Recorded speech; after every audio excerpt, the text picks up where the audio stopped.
Hello, and thank you for watching this video. Tonight we're going to be discussing market structure and monopoly. Monopoly is one of the 4 market structures we're studying in this course. Earlier this week we discussed perfect competition, a market structure which has many buyers and many sellers and with a uniform product. When we call that products not being differentiated when there are many sellers. Later on in the course, we're going to be discussing monopolistic competition, a situation where there are many sellers, but where products are differentiated. Differentiated products are products that are different, but which customers perceive as being somewhat substitutable. An example would be a Big Mac and a Whopper. They are different products, but they are somewhat substitutable. We're also going to be studying market structures based on whether products are differentiated or not, and on how many sellers there are. There are many sellers with a product that's not differentiated. We're in perfect competition, which we discussed earlier this week. A market structure with a few sellers is oligopoly, and in oligopoly the product may or may not be differentiated. Different markets. There are some goods that are not differentiated that are still sold in markets that are characterized by oligopoly, and sometimes oligopolies have differentiated products.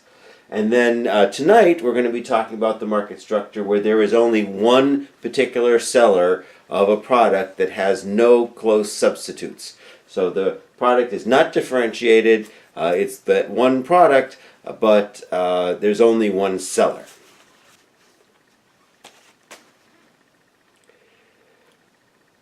Generally, monopolies exist because there are some barriers to entry into the market. If, as you will see, monopolists make a profit, and when, as we saw in perfect competition, when there's a profit, this would, in general, create an incentive for other firms to enter the market and try to take some of that profit because they see the profit in the market and the sellers want to enter. This does not happen under monopoly because there's some reason. Monopolies generally exist because of what we call barriers to entry. As we saw in perfect competition, when there is a profit, other firms see that profit and decide to enter the market because they'd like to take some of that profit. Monopolists make a profit and yet are able to continue to operate in the market because there's some barrier to entry. There is some reason that other firms are not able to enter the market and take away some of that profit. The potential barriers to entry are control of a resource. A firm might have a control of a scarce resource. The example in the textbook is the diamond industry, where one particular company basically got control of all of the diamonds in the world. There may be increasing returns to scale. The industry may be characterized by very high fixed costs, and when fixed costs are very high, the spreading effect that we discussed last week when we were talking about costs, the spreading effect keeps average total costs falling throughout the relevant market quantity. The firm might have some sort of technological advantage. This is hard to sustain in the long run, but sometimes companies are able to maintain a consistent technological advantage and maintain a monopoly.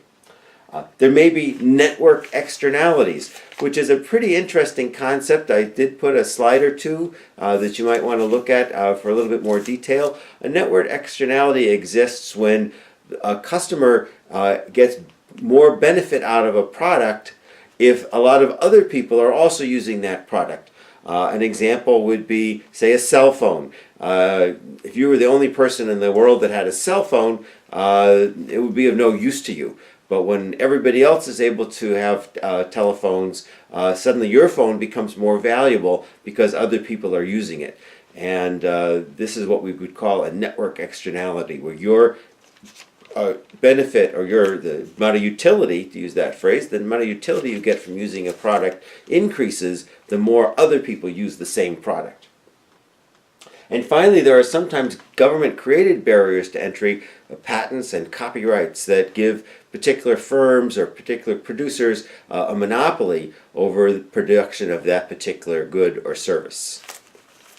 Monopolists are able to earn profits because they reduce the quantity supplied into the market, therefore moving up along the downward sloping demand curve to a higher price. And at this higher price, they are able to make a profit. As you may recall, in perfect competition, the firm faces the perfectly elastic demand curve. The price is the same no matter how much quantity any particular firm decides to sell, and so the firm is going to pick the quantity where marginal cost equals price in order to maximize profit. For in perfect competition, price equals marginal revenue equals average revenue. A monopolist, however, faces the entire market. So the monopolist sees the entire downward sloping demand curve. So for the monopolist, the price is still going to equal average revenue. Whatever particular price the monopolist sets, their total revenue, which is going to be price times quantity, is going to be the quantity of sold times the price. So average revenue would just be total revenue divided by quantity, which would equal price. But this, it turns out, is actually greater than marginal revenue.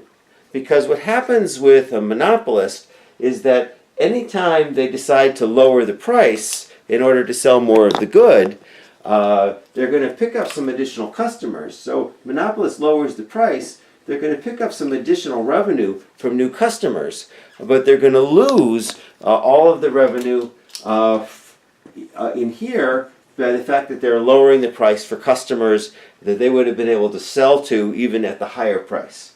So reducing the price in order to increase the quantity sold has both a price effect in terms of a lower price for those that goods that were already being sold, and a quantity effect, which means an increase in the number of goods sold. So marginal revenue is going to be the change in total revenue over the change in quantity. And as I said, in perfect competition, marginal revenue is always going to be price. So we think about perfect competition. Let's say our price is $10 and we sell 10 items. We're going to make $100. And we can sell as many items as we want at $10. So if we sell 11 items, it's going to be $110. And if we sell 12 items, it's going to be $120.